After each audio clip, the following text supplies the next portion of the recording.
Shalom, perkenalkan nama saya Malvi Linggi, Prodi Pak semester 7. Pada saat ini saya akan membahas tentang pengajaran kontekstual. Pada saat ini membahas tentang pengertian pengajaran kontekstual. Pengajaran kontekstual merupakan salah satu pembelajaran yang menekankan bahwa siswa harus mengetahui implementasi dari pengetahuan yang diperolehnya, sehingga pengetahuan tersebut akan bermakna bagi siswa. Pengetahuan yang dimiliki siswa harus memiliki kaitan dengan dunia nyata atau keseharian siswa. Apabila siswa menemukan banyak keterkaitan dalam pembelajaran, maka pengetahuan yang dimilikinya akan semakin bermakna. Pengajaran kontekstual menurut Nani Rubianto adalah konsep belajar yang membantu guru mengaitkan materi yang dipelajari siswa dengan situasi dunia nyata dan mendorong siswa untuk membuat hubungan antara pengetahuan yang dimilikinya dengan penerapannya dalam kehidupan sehari-hari.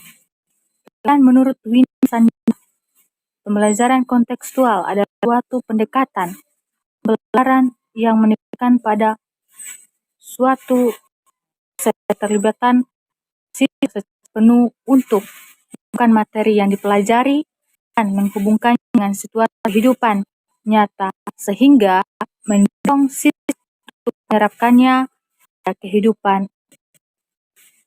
Dan menurut Winston, pengajaran kontekstual adalah proses pendidikan yang menolong para siswa makna di dalam materi akademik yang mereka pelajari dengan cara menghubungi subjek-subjek.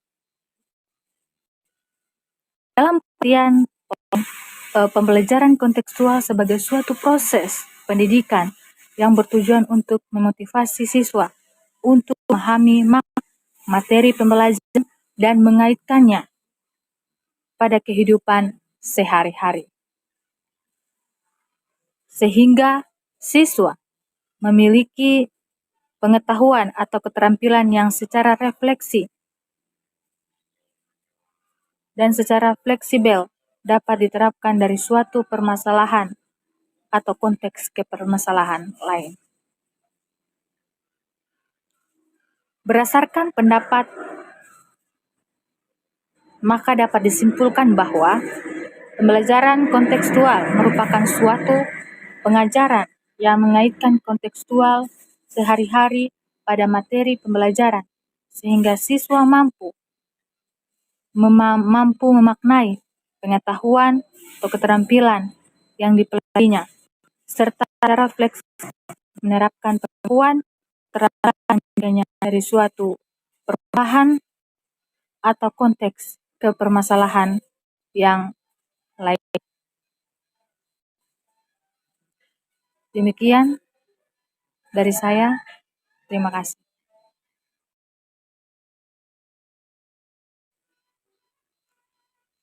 Selanjutnya, pada saat ini kita akan membahas tentang langkah-langkah pembelajaran kontekstual. Langkah-langkah pengajaran kontekstual dapat diuraikan sebagai berikut. Langkah yang pertama yaitu kembangkan pemikiran anak bahwa belajar akan lebih bermakna dengan bekerja sendiri dan mengkonstruksi pengetahuan dan keterampilan barunya. Langkah kedua, laksanakan sejauh mungkin kegiatan inquiry untuk semua topik. Kemudian langkah yang ketiga, kembangkan sifat ingin tahu siswa dalam bertanya. Langkah yang keempat, ciptakan masyarakat belajar atau belajar dalam kelompok-kelompok. Kemudian langkah yang kelima, hadirkan model sebagai contoh pembelajaran. Langkah keenam, lakukan refleksi di akhir pertemuan. Kemudian langkah yang terakhir, lakukan penilaian yang sebenarnya dengan cara berkesinambungan.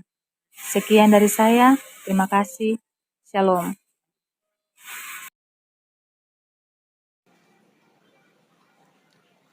Pendidikan adalah salah satu bentuk nyata kebudayaan manusia yang dinamis. Pendidikan juga wajib mampu menyentuh potensi hati maupun potensi kompetensi siswa, sehingga siswa dapat mengimplementasikan apa yang telah didapatkan di sekolah untuk menyelesaikan masalah yang dihadapi. Namun, pada kenyataan yang ada, banyak siswa yang lulus sekolah tidak mampu menyesuaikan dengan kemajuan ilmu pengetahuan dan teknologi. Kesulitan dalam menyelesaikan masalah yang dihadapi.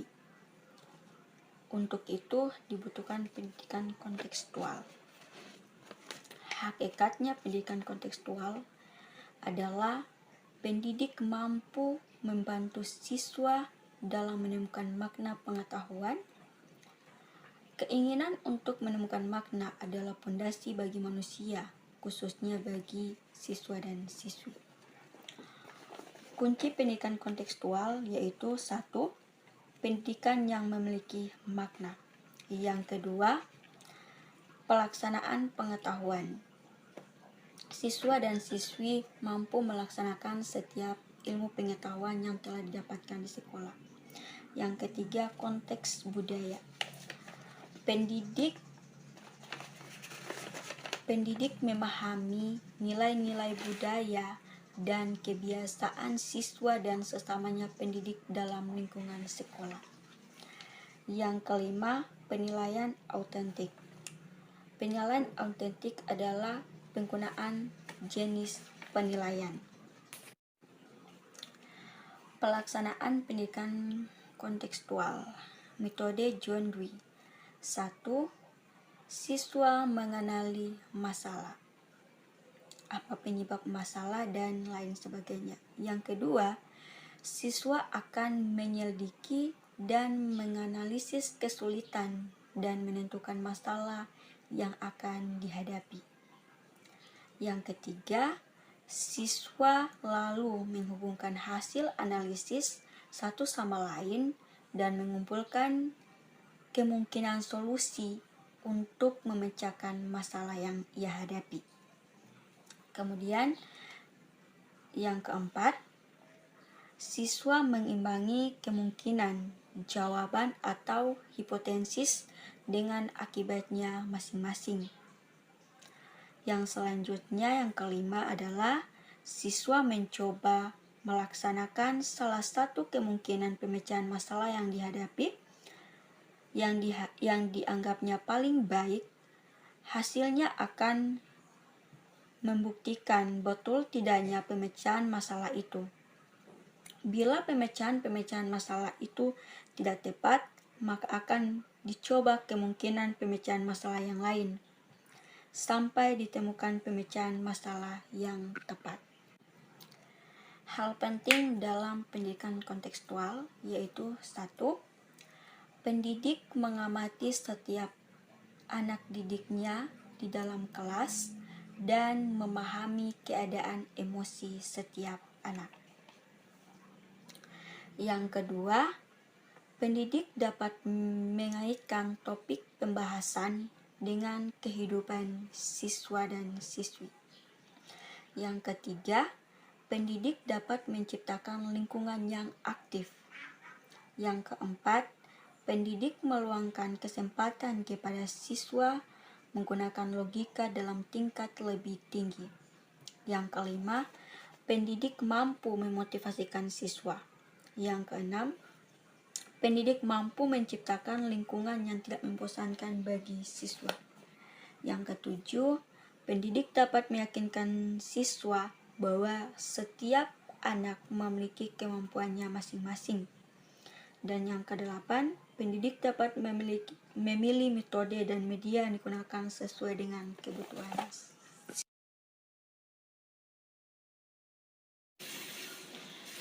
Shalom, Perkenalkan, nama saya Melviatrin dari semester 7 Prodipak.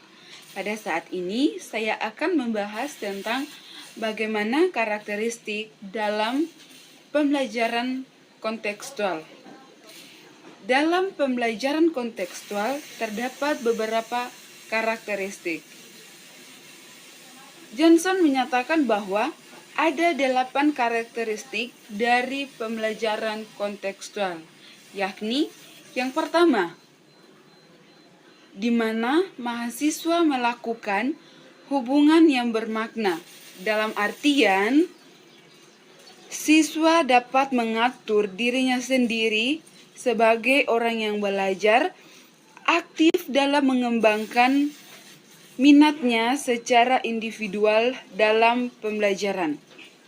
Yang kedua, bagaimana siswa dapat melakukan kegiatan-kegiatan yang signifikan.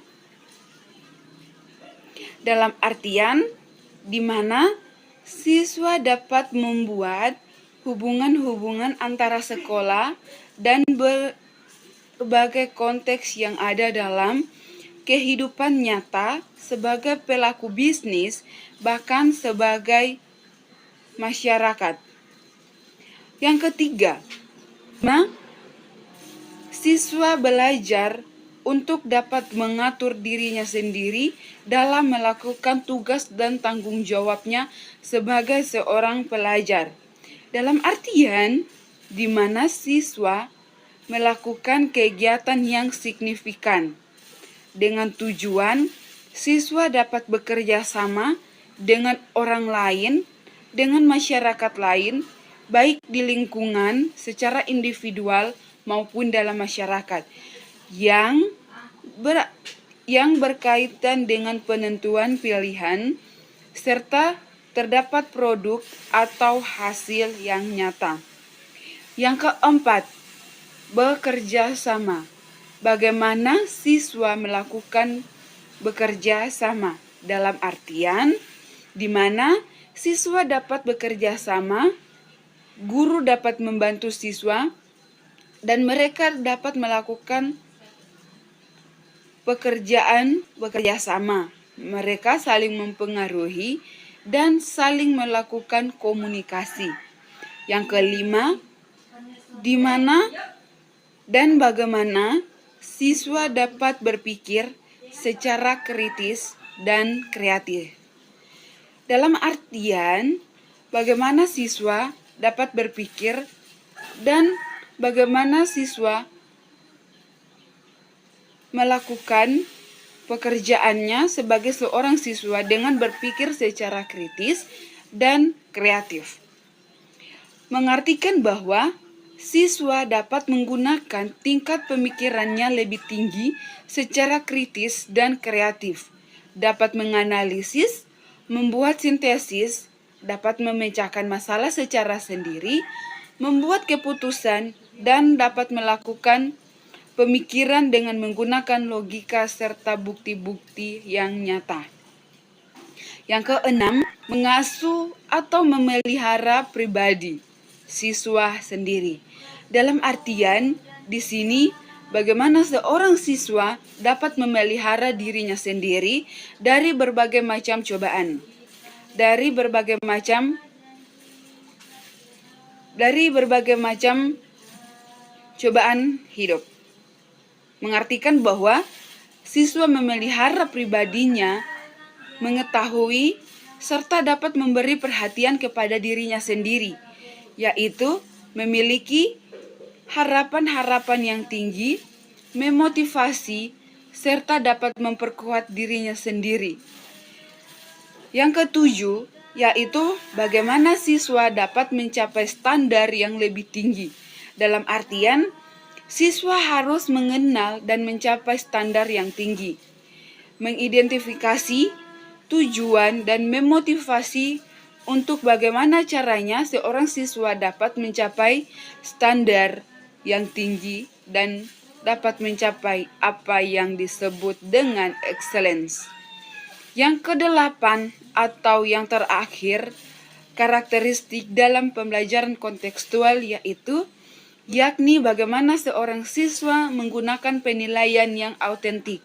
Dalam artian, bagaimana seorang siswa dapat melakukan penilaian dengan melaksanakan secara objektif berdasarkan kemampuan yang dapat dimiliki oleh seorang siswa dengan menggunakan berbagai macam sistem penilaian yang dapat dipertanggungjawabkan. Dengan dalam artian dapat melakukan penelitian dengan bukti-bukti yang nyata. Demikian yang menjadi karakteristik dalam pembelajaran kontekstual. Sekian dari saya, terima kasih, shalom.